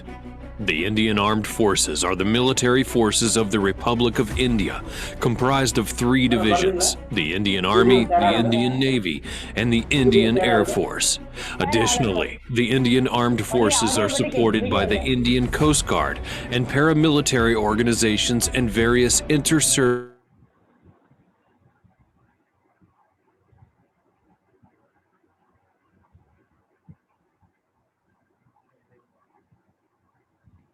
have 4 main tasks. Okay sir. இப்போ வந்துச்சு sir audio with video. Okay. Do you know India's military? Join us and watch our video and share in the comments the new things that you learned from it. The Indian Armed Forces are the military forces of the Republic of India, comprised of 3 divisions: the Indian Army, the Indian Navy, and the Indian Air Force. Additionally, the Indian Armed Forces are supported by the Indian Coast Guard and paramilitary organizations and various inter-service commands and institutions.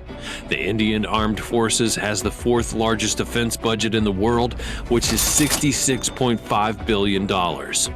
The armed forces have 4 main tasks: to assert the territorial integrity of India, to defend the country if attacked by a foreign nation, to support the civil community in case of disasters, and to participate in United Nations peacekeeping operations in compliance with India's commitment to the United Nations Charter.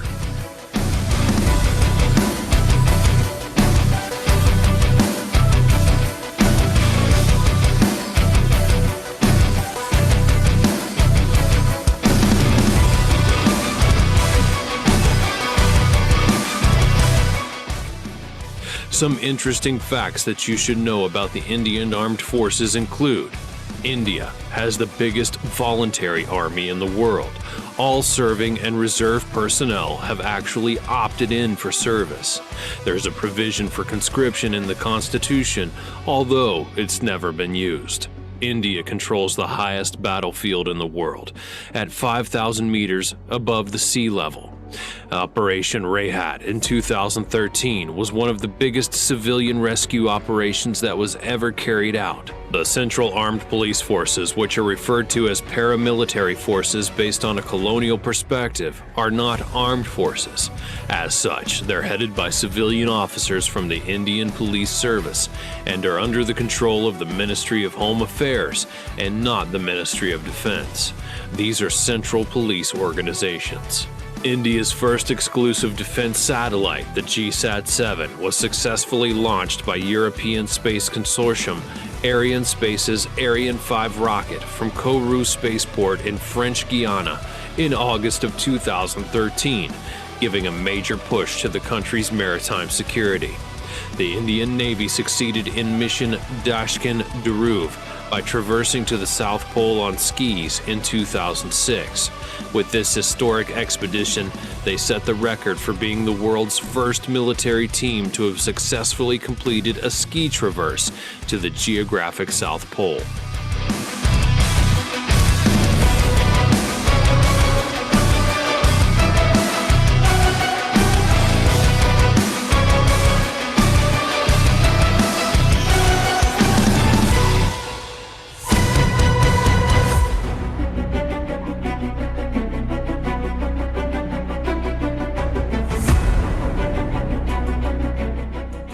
Of its personnel, the Indian Armed Forces have set up numerous military academies across India for training personnel. With a strength of over 1.4 million active personnel, it's the world's 2nd largest military force and has the world's largest volunteer army. The Indian Armed Forces are the world's 5th powerful military. The age for voluntary military service in India is 16 to 18 years old, and there's no conscription. Women may join as officers and serve in combat as pilots.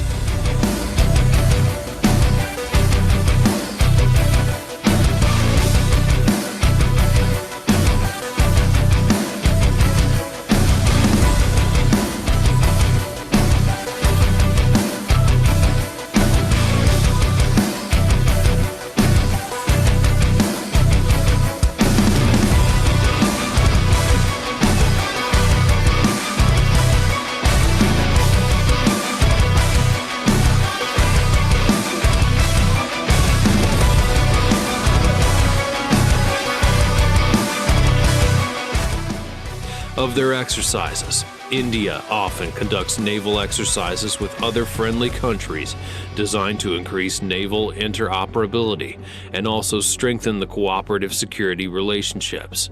The Indian Navy took part in the world's largest naval exercise/war game in 2014, along with 22 other nations, and has since taken part in that exercise each year.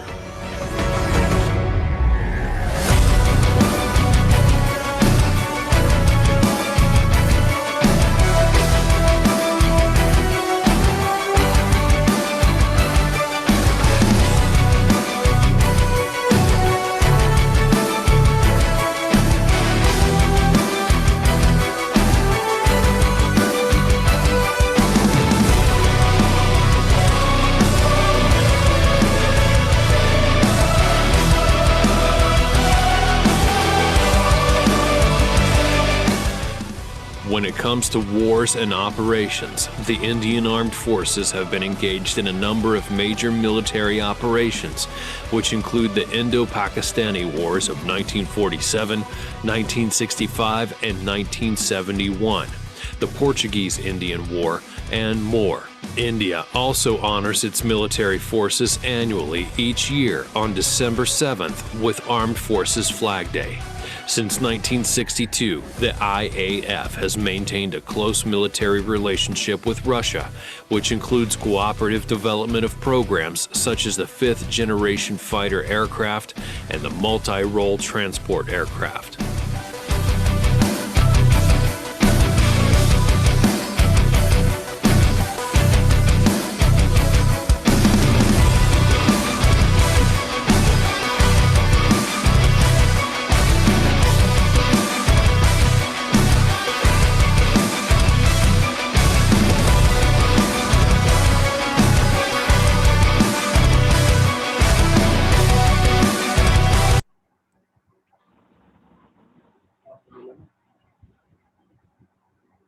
Okay.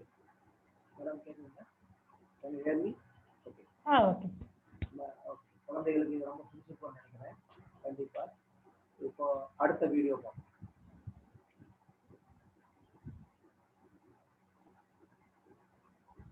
அடுத்த video வந்து life of army. Fighting for my nation is my dharma. I will train my mind, body and spirit to fight. Audio மட்டும்.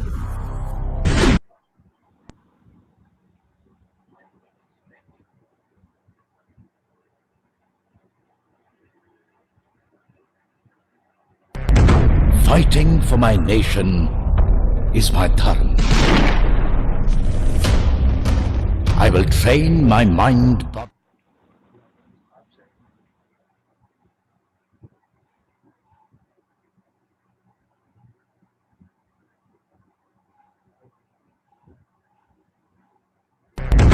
Fighting for my nation is my dharma.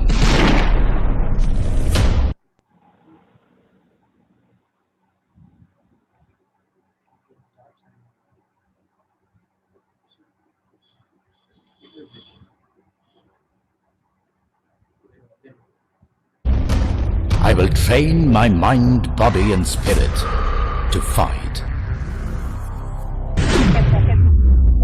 Excel in all weapons of war, current and future. Always protect those in need. Be truthful and forthright.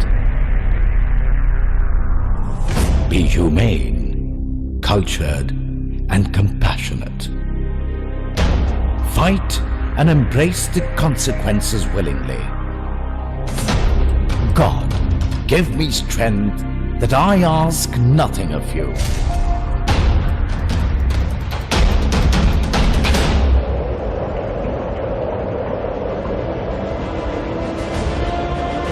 Through time immemorial in our ancient land, the Indian soldier has stood sentinel through wind, rain, snow and scorching heat, so that our country takes her place in the sun in all her power and glory, so that each one of us can soar and dream to our full potential, so that our flag forever flutters in the winds of freedom.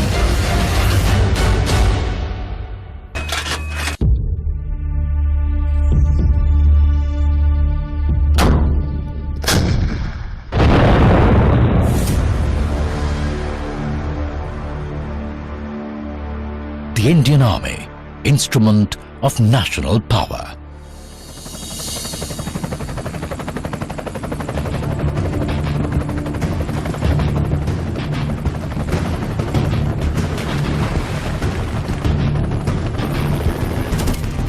The Indian Army is the strength of our nation. The concrete backbone, the unwavering instrument of national power that stands between the peace-loving people of India and the adversaries of our country. The first duty of the Indian soldier is to protect the borders of our nation.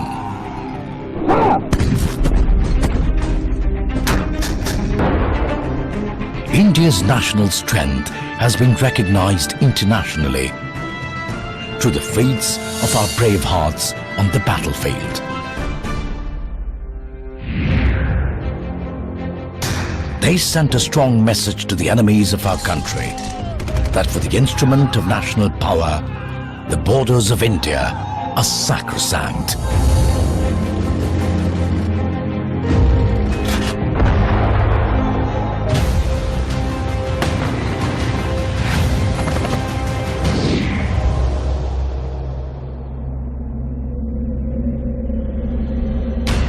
The world grows darker, and the enemy now has many faces.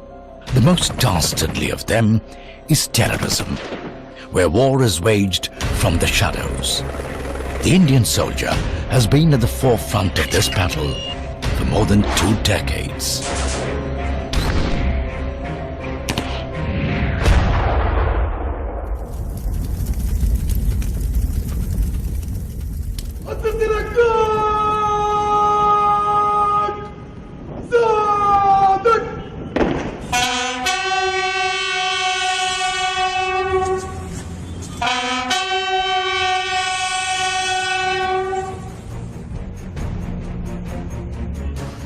This year alone, the nation saluted 87 of our brave sons as they became martyrs to waves of terror attacks.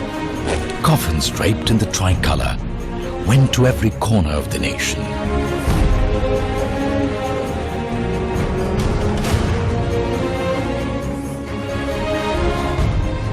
Indians turned to their instrument of last resort to give a befitting reply to the enemies of the state. The Indian Army conducted surgical strikes last night at these launch pads.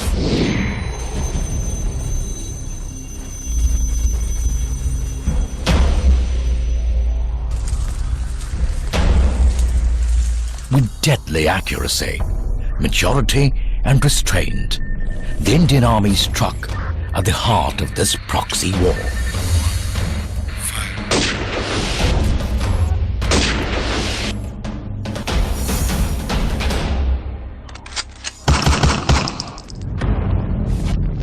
To crush these enemies of the nation, our brave hearts need to be razor sharp. They train every day to conquer their physical and mental frontiers.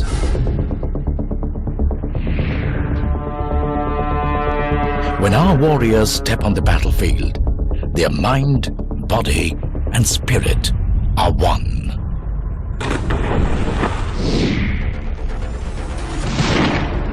The Indian soldier is carefully sculpted to show utmost calm while being lethally precise. India's young guns and seasoned soldiers are masters of weaponry. In the 21st century, the weapons are ultra high-tech. The instrument of national power makes the nation stronger with its cutting-edge technology.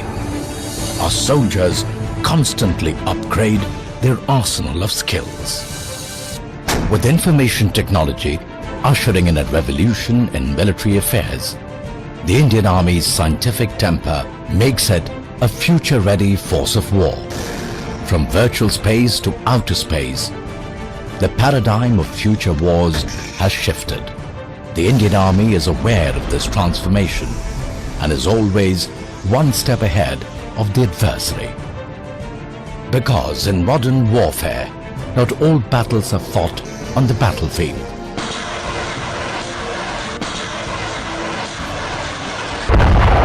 In this digital age, there is a constant cyber war for supremacy.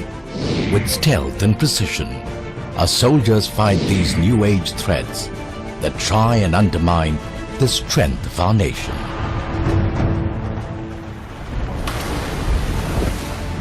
Nature too can be a force of devastation, and our soldiers have given hope to millions at home and abroad.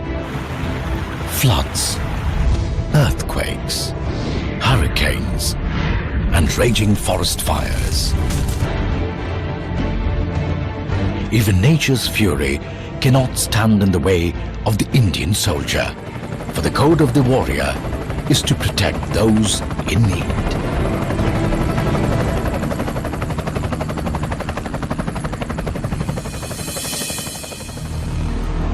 As the instrument of national power, the Indian Army infuses the country with infrastructural vigor and strength. Through border roads, inaccessible corners of India have been brought closer to the rest of the nation. To make the country an economic powerhouse, our soldiers developed flawless logistical networks in remote parts of the country. With Operation Sadbhavna and Samaritan, the Indian Army is now at war to weed out the rot of extremism from the hearts and minds of the people. With advances in primary education, public health care, and national integration tours, the soft power of the Indian soldier is instrumental in nation building. Over the years, the Indian Army has been one of the biggest contributors of exemplary sportsmen to the country, and even formed a part of the Rio Olympics contingent.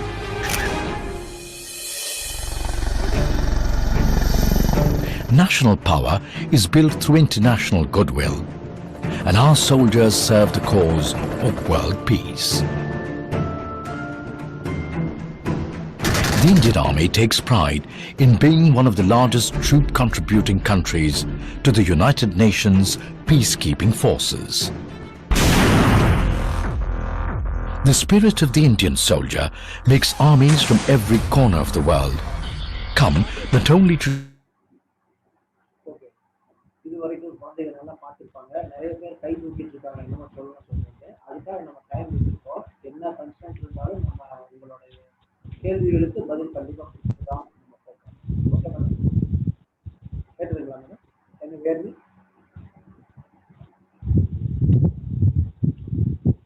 இந்த வீடியோவில் வந்து நிறைய பேர் கை தூக்கிட்டு இருந்தாங்க. அவங்களுக்கு எல்லாம் சொல்றது என்னன்னா, நாங்கள் கடைசியில நம்ம இதை பார்ப்போம். இப்போ கேக்குதுங்களா மேடம்? ஹலோ, கேக்குது சார். அடுத்தது வந்து குழந்தைகளுக்கு ஒன்று காட்ட போறோம். அதாவது இந்தியா பாகிஸ்தான் பார்டர்ல ஜம்மு காஷ்மீர்ல இருந்து சில பக்கம் இந்த பூராமே நம்ம ஃபென்ஸ் போட்டிருக்கிறோம். ஃபென்ஸ் போட்டு நம்ம நாட்டுக்குள்ள ஃபென்ஸ் போட்டிருக்கிறோம். அந்த ஃபென்ஸ்ல இருந்து ஒரு இடத்துல 100 அடி, ஒரு இடத்துல 50 அடி, அந்த எப்படியான மலைப்பாங்கான இடம் இருக்கோ அதை பொறுத்து அந்த பக்கம் பார்டர் இருக்கு. அதுக்கு அந்த பக்கம் பாகிஸ்தான் ஆர்மி இருக்கு, இந்த பக்கம் நம்ம இருக்கோம். சில இடங்கள்ல பாத்தீங்கன்னா 50-60 அடியில அந்த பக்கம் பாகிஸ்தான்கார ஆர்மிக்கார இருப்பாங்க, நாங்க இருக்கோம். இந்த இடத்துல நானே இதுல சர்வ் பண்ணியிருக்கேன். இந்த இடத்த காட்ட போறேன் பாருங்க. இது வந்து ஜம்மு காஷ்மீர்ல அப்ரூவ் செக்டர்ல கேரிங்கிற ஒரு இடம். நான் என்னோட கம்பெனி இங்க வச்சிருக்கோம். ஒரு 2009ல இருந்து 2011 வரைக்கும் 2 இயர்ஸ் இருந்தேன். அந்த இடத்த இப்ப காட்ட போறேன், பாருங்க, ரசிங்க. அதுக்கு அடுத்தது நம்ம இன்னும் நிறைய இருக்கு. ஏர்போர்ட் அண்ட் நேவி பற்றியும் சொல்ல போறோம். ஜஸ்ட் எல்லாரும் சந்தோஷமும் பாருங்க. ओके, खतरनाक इलाके में गए। इस इलाके को सबसे खतरनाक बनाती है पाकिस्तान।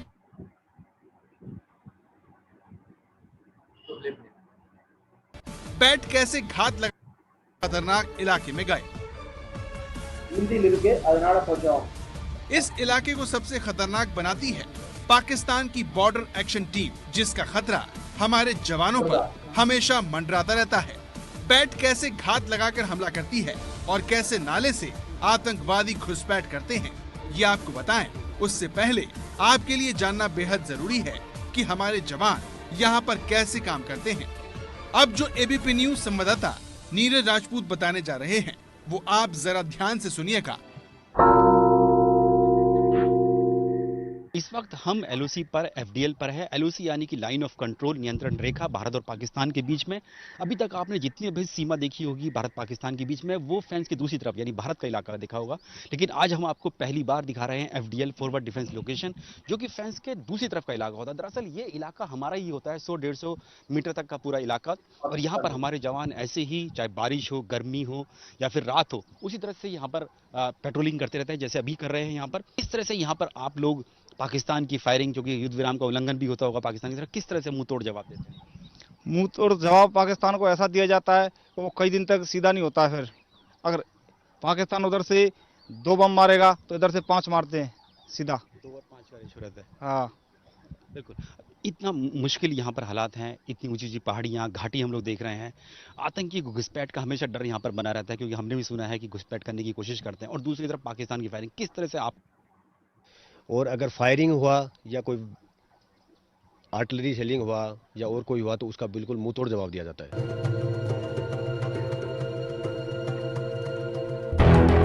तो जहां ये सैनिक गश्त कर रहे हैं, उसे फॉरवर्ड डिफेंस लोकेशन कहते हैं, यानी वो इलाका जो कटीली तार के आगे होता है, जो भारत का हिस्सा तो है लेकिन बहुत खतरनाक है।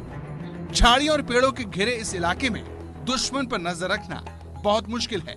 सुरक्षा को लेकर इसी कठिनाई का पाकिस्तान की बॉर्डर एक्शन टीम यानी बैट फायदा उठाती है। आज हर भारतीय के साथ हम उन लोगों को भी ये तस्वीरें दिखाना चाहते हैं जो घरों में बैठकर ये सोचते हैं कि जब बैट भारतीय जवानों पर हमला करती है तो वो उसका जवाब क्यों नहीं देते, उन्हें मार क्यों नहीं देते। इस घने जंगल में रात में गश्त करना कितना मुश्किल होता होगा, तस्वीरें देखने के बाद किसी को भी अंदाजा हो सकता है। दुश्मन ही नहीं, जंगली जानवरों का भी खतरा हमारे जवानों पर मंडराता रहता है। ऐसे में घात लगाकर होने वाले हमले का जवाब दे पाना क्यों मुश्किल है, ये तस्वीरें देखकर आपको समझ में आ रहा होगा। पाकिस्तान की बॉर्डर एक्शन टीम इसी चीज का फायदा उठाती है। बैट फॉरवर्ड डिफेंस लोकेशन के घने जंगलों में छिपकर वार करती है और पाकिस्तानी सीमा में ओझल हो जाती है।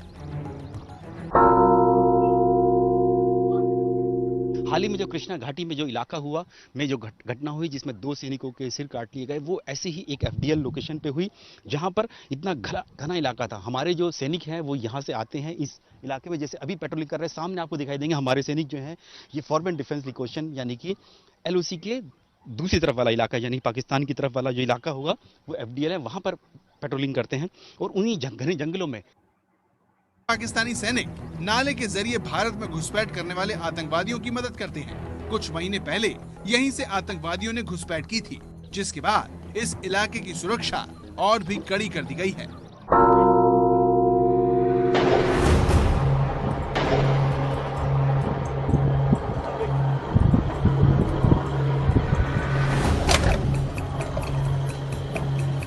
गन रूफ होल के अंदर।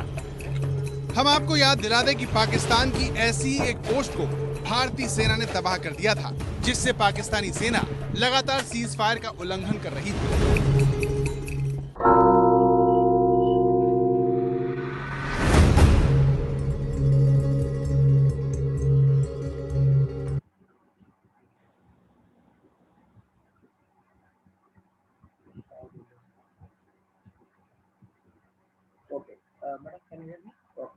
ஓகே சார், क्वेश्चन கேக்குறாங்க சார், ஹேண்ட் சைஸ்ல क्वेश्चन கேட்கலாமா சார்? ஓகே, அவங்க क्वेश्चन எல்லாமே அங்க வச்சிருக்க சொல்லுங்க. இன்னும் நம்மகிட்ட 2 முக்கியமான டாபிக்ஸ் இருக்கு, நேவி அண்ட் ஏர்ஃபோர்ஸ். அத ரெண்டையும் நம்ம சின்ன சின்ன கிளிப் தான், அத பார்த்துட்டு அதுக்கு அப்புறம் क्वेश्चन கேட்போம். ஸோ தட் அவங்களுக்கு இன்னும் இந்த Okay. நேவியை பத்தி ஏர்போர்ட்ஸ் பத்தி பார்க்க தெரியும். ஒரு நிமிஷம். ஓகே சார், இந்த ஹிந்திலயா சார்? ஹிந்தி கொஞ்சம் அவாய்ட் இல்ல இல்ல அது ஹிந்தி இல்ல. ஆ. ஹிந்தி அவாய்ட் பண்ண இந்த சிச்சுவேஷன்ல இந்த மாதிரி இடத்துல நமக்கு இந்த ஸ்கீம் நடக்கிறது எல்லாமே நார்த் இந்தியாவில தான் இருந்திருக்கு. Yes sir. நானும் பார்த்தேன். அது வேற வழி இல்லை, நம்ம இதை போட்டு தான் ஆகணும். ஏன்னா இது வந்து ஹிந்தியில தான் எடுத்திருக்காங்க நல்லா. But no problem. இப்போ வர்றது வந்து நேவி அண்ட் ஏர்போர்ட் இங்கிலீஷ்ல வரும் பாருங்க. ஏன்னா ஹிந்தி உங்களுக்கு புரிஞ்சிருக்க சான்ஸ் இல்லை. பட் நான் ட்ரை பண்ண இடையில வந்து மியூட் பண்ணிட்டு சொல்லலான்ட்டு அது வாய்ஸ் கிளிக் இது ஆகல. Okay sir. ஓகே.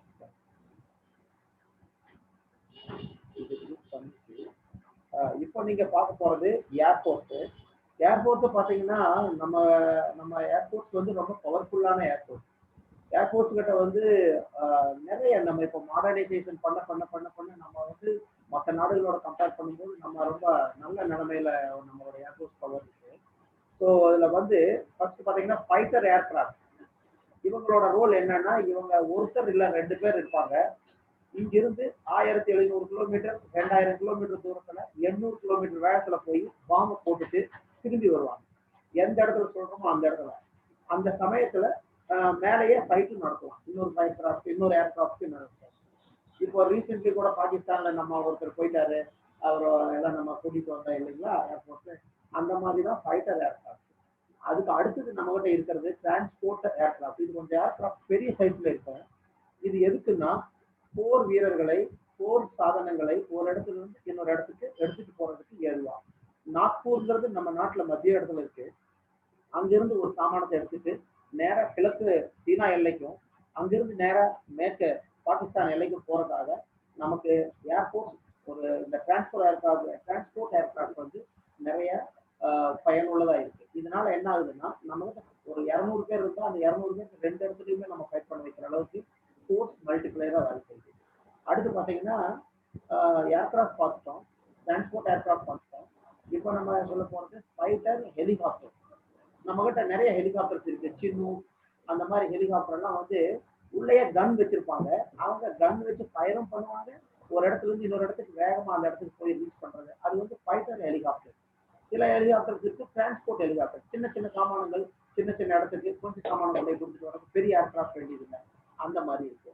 இது எல்லாமே சின்ன சின்ன சிறு ரக விமான ஹெலிகாப்டர்ஸ் நம்ம இப்போ பண்ணிருக்கோம். நம்ம நாட்டிலேயே தயாரிச்சிருக்கிறோம். தேஜாஸ் அப்படின்ட்டு HAL பண்ணியிருக்காங்க. இது எல்லாமே இந்த போட்டோல வரும். பட் என்னன்னா அது இவ்வளவு ஃபாஸ்டா போறதுனால உங்களுக்கு சொல்ல முடியாது. பட் இங்கிலீஷ்ல வரும், நீங்க தெரிஞ்சுக்கோங்க. ஏதாவது டவுட் இருந்துச்சுன்னா நீங்க கேளுங்க. அப்போ okay go to the file.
குழந்தைகள் பார்த்து ரசிச்சிருப்பாங்க.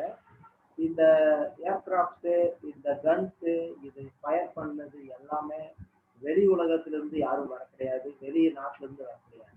உங்களை என்ன மாதிரி இதே தமிழ்நாடு, இந்தியாவில் ஏதோ ஒரு மூலமுகத்துல கிராமங்கள்ல படிச்சுட்டு உங்களை மாதிரி இப்போ ஸ்கூல் குழந்தைகள் படிச்சுட்டு இருக்கவங்க தான் பின்னாடி அவங்கள ராணுவத்துல சேர்த்திட்டு இந்த அளவுக்கு இவ்வளவு பெரிய வெப்பன்ஸை ஹேண்டில் பண்ண அளவுக்கு திறமையை வளர்த்துக்கிட்டோம்.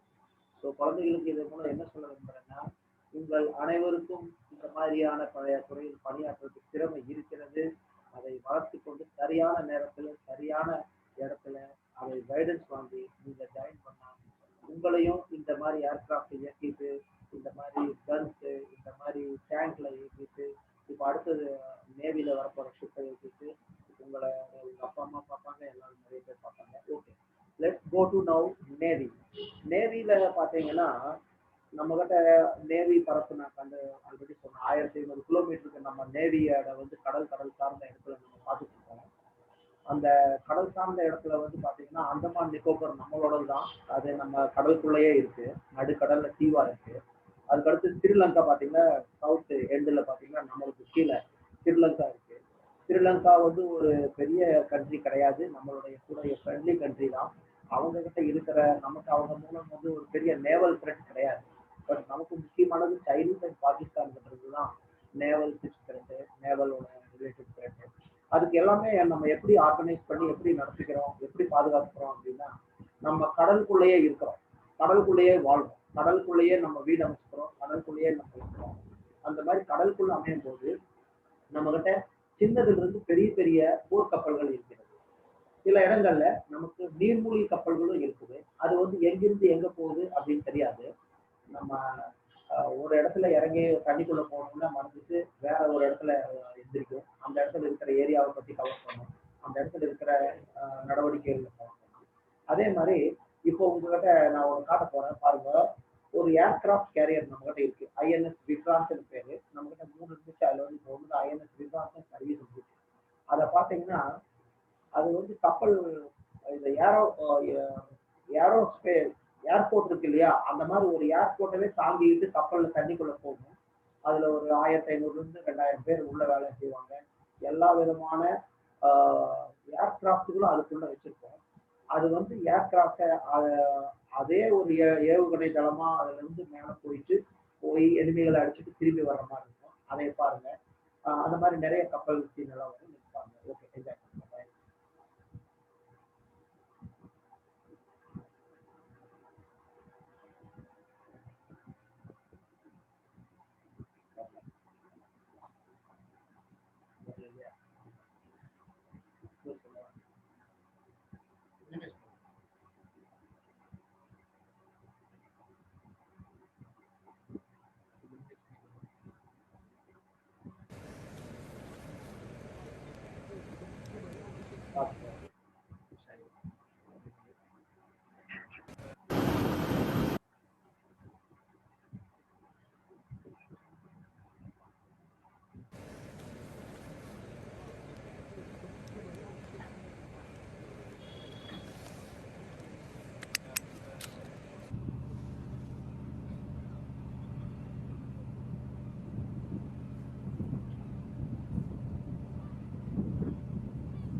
மேடம் இப்போ கொஸ்டின் அண்ட் ஆன்சர்ஸ் இருந்துச்சுன்னா கேட்டுருவோம். Okay sir. இப்போ வந்து ஆல்ரெடி டைம் வந்து 5:30 பக்கம் ஆயிடுச்சு. ஒரு 5 நிமிஷம், ஏன்னா நம்ம 10 நிமிஷம் லேட்டாக தான் ஸ்டார்ட் பண்ணோம். உங்களுக்கு ப்ராப்ளம் இல்லை அப்படின்னா இவங்களுடைய கொஸ்டின் ஆன்சர் வந்து நம்ம என்ன பண்றோம், மேபி நிறைய பேர் கொஸ்டின் இருக்கலாம். நம்ம டோட்டலா ஒரு 5லேருந்து 10 கொஸ்டின் மட்டும் அட்டென்ட் பண்ணுவோம். அது மாதிரி பண்ணுங்க. ஏன்னா டைம் இருக்காது. எனக்கு பிரச்சனை இல்லை, குழந்தைங்களுக்கு டைம் இருக்காது. இல்ல சார். Okay sir. இதுக்கு அடுத்தது வந்து ஒரு கடைசியில ஒரு மோட்டிவேஷனல் ஒரு கிளிப் இருக்கு, சின்னதா ஒரு 2 நிமிஷம். இதுக்கு அடுத்தது question answer. Okay sir. Okay, நவ we can somebody can ask questions. Okay மா, யார் யாரா டவுட் இருக்கோ ஹேண்ட் ரைஸ் பண்ணுங்கம்மா.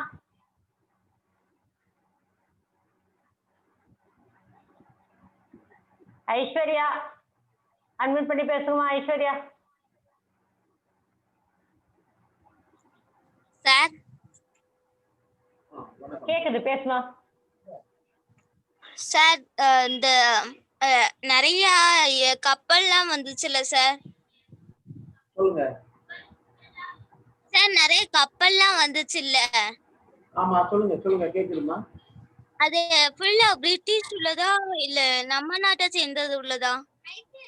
நம்ம இப்ப வந்து நம்ம கிட்ட இருக்கிற எல்லா கப்பலுமே பாத்தீங்கன்னா நாட் ஓன்லி பிரிட்டிஷ், நம்ம வந்து வேற வேற நாட்டுகள்ல இருந்து வாங்கிட்டு இருக்கோம்.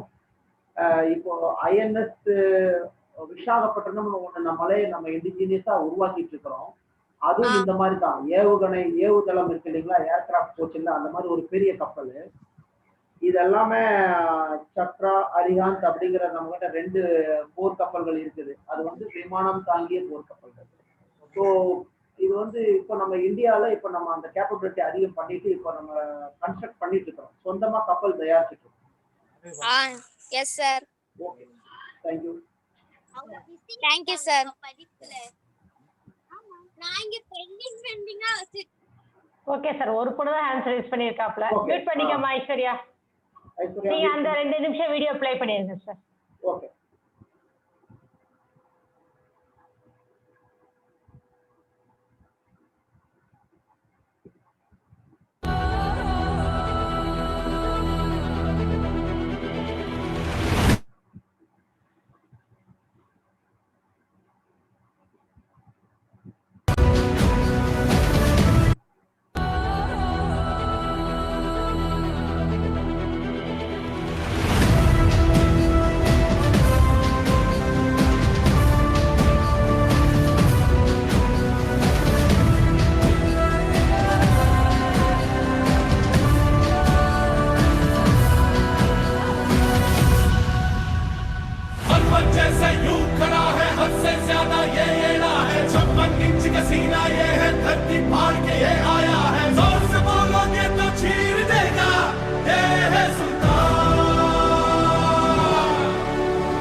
भूलने की भूल करना नहीं, कुछ भी होने दो फिर भी डरना नहीं, करे या न करे दुनिया कोई परवाह,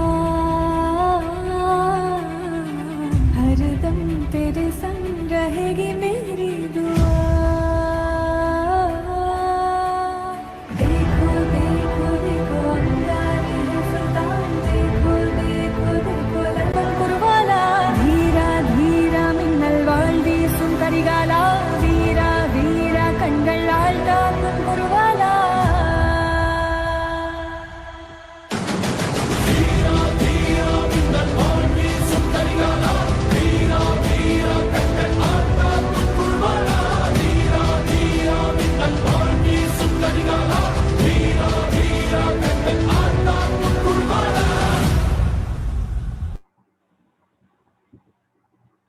Okay, madam. okay, sir. From the end of the class. Okay, and, sir. I hope குழந்தைகள்லாம் என்ஜாய் பண்ணிருப்பாங்க definitely. ரொம்ப நன்றி for your cooperation and my sincere thanks. ஒரு நிமிஷம் சார், நன்றி உரையாற்ற எங்க பள்ளி ஆசிரியர். ஓகே மாணவர்களே, அடுத்த நிகழ்ச்சியாக நன்றியுரையாற்ற நமது மாநகராட்சி மேல்நிலைப்பள்ளி ஆசிரியை திரு ராதா அவர்களை அன்புடன் அழைக்கின்றேன். அனைவருக்கும் வணக்கம். இந்த இனிய மாலை வேளையிலே இந்த அருமையான ஒரு ப்ரோக்ராம் நம்ம எல்லாருமே இவ்வளவு நேரம் கண்டு கழிச்சோம். நம்முடைய லெப்டினன்ட் கர்னல் திரு ராகராஜன் அவர்கள் மிக அருமையாக உங்கள் அனைவரையும் வழிநடத்தும் வகையிலும் நம்மளுடைய நாட்டின் இராணுவத்தின் பெருமையை உணர்ந்து கொள்ளும் வகையிலும் பல காணொளி காட்சிகள் மூலம் தான் சொல்ல வந்த கருத்தை அற்புதமாக உங்களுக்கு எடுத்துரைத்தார். அவருக்கு நம்ம அனைவரின் சார்பாக முதலில் என்னுடைய நன்றியை தெரிவித்துக் கொள்கின்றேன். நம்ம பாரத நாடு வீரம் விளைஞ்ச மண்ணு அப்படின்னு தான் நம்ம எல்லாருமே சொல்றோம். வீரம் நம்ம எல்லாருக்குள்ளயுமே நிறைஞ்சு இருக்கு. வீரம்னா என்ன அப்படின்னா உடனே சண்டைக்கு போறது, கோபப்படுறது வீரம் கிடையாது.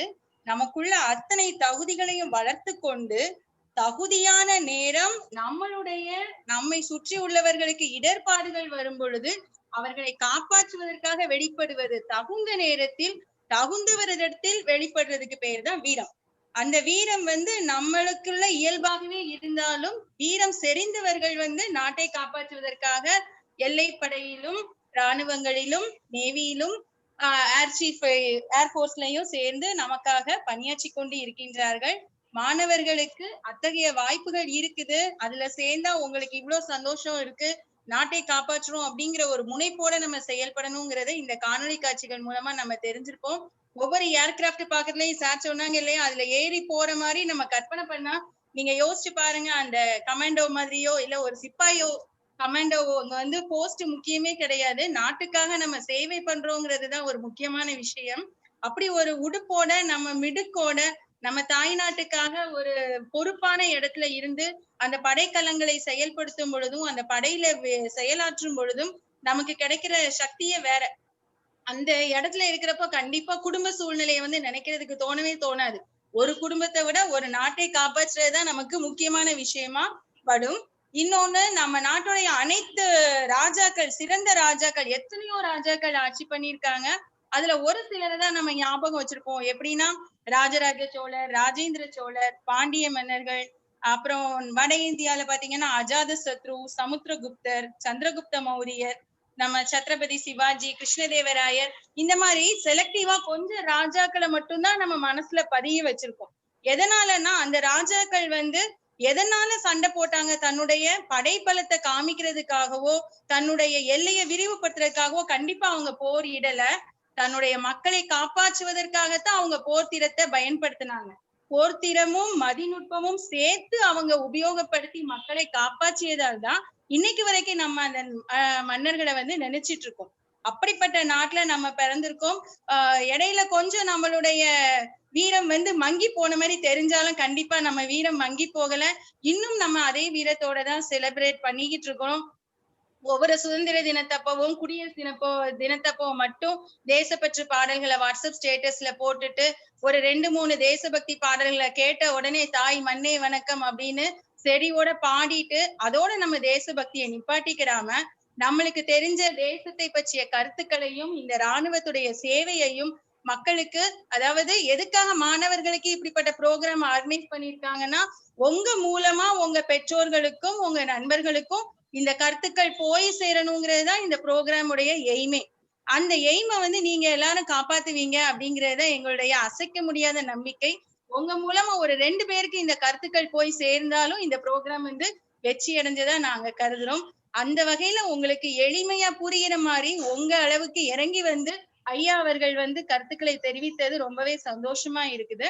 இந்த நிகழ்ச்சியை ஏற்பாடு செய்த நம்முடைய மாநகராட்சி ஆணையர் அவர்களுக்கும், அவருடைய அலுவலகத்தில் நமக்காக இந்த நிகழ்ச்சியை ஏற்பாடு செய்தவர்களுக்கும், நம்முடைய கல்வி அலுவலர் திருமதி சுமதி அவர்களுக்கும், இவ்வளவு நேரம் இந்த நிகழ்ச்சியை அருமையாக நமக்கு நடத்தி காட்டிய திரு லெப்டினன்ட் கர்னல் ஐயா நாகராஜன் அவர்களுக்கும், மாநகராட்சி பள்ளி தலைமை ஆசிரியர்களுக்கும், பள்ளி ஆசிரியர் பெருமக்களுக்கும், இந்த நிகழ்ச்சிக்கு பெருமை சேர்த்து கொண்டிருக்கும் எங்கள் மாணவ செல்வங்களுக்கும், அவர்களை வழிநடத்தும் ஆசிரியர் பெருமக்களுக்கும், மேலும் இந்த மாநகராட்சி குழுமத்தில் வராமல் வெளியில் இருந்து ஈடுபாட்டின் காரணமாக இக்குழுவில் தானாக சேர்ந்து அதை கண்டுகளித்து கொண்டிருக்கும் மற்ற சில பள்ளி மாணவர்களுக்கும் அவர்களுடைய பெற்றோர்களுக்கும் எங்கள் அனைவரின் சார்பாகவும் நன்றியை மனமாற தெரிவித்துக் கொள்கின்றேன்.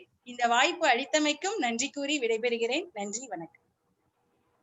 நன்றி உரையாற்றிய ராதா ஆசிரியர் அவர்களுக்கு மிக்க நன்றி. சார், உங்களுடைய பல அலுவல் வேலைகளிலும் இன்னைக்கு காலையிலேருந்து பல நெட்வொர்க் நமக்கு பிரச்சனையா இருந்தப்பையும் நீங்கள் எங்களுடன் ஒத்துழைப்பு கொடுத்து இந்த நிகழ்ச்சியை வெற்றிகரமாக முடித்துவதற்கு நாகராஜன் அவர்களுக்கு மீண்டும் எனது நன்றியை தெரிவித்துக் கொள்கிறேன். நன்றி ஐயா, வணக்கம். இத்துடன் நிகழ்ச்சி நிறைவடைகிறது. ஸ்டூடெண்ட்ஸ் எல்லாம் நான் அட்மிட் பண்றேயா, எல்லாருமே உங்கள்கிட்ட ஷேர் பண்ணிட்டு கிளம்பிடுவாங்க. ஐயா வழக்கமா நாங்க இந்த ப்ரோக்ராம்ல இதை செய்வோம்.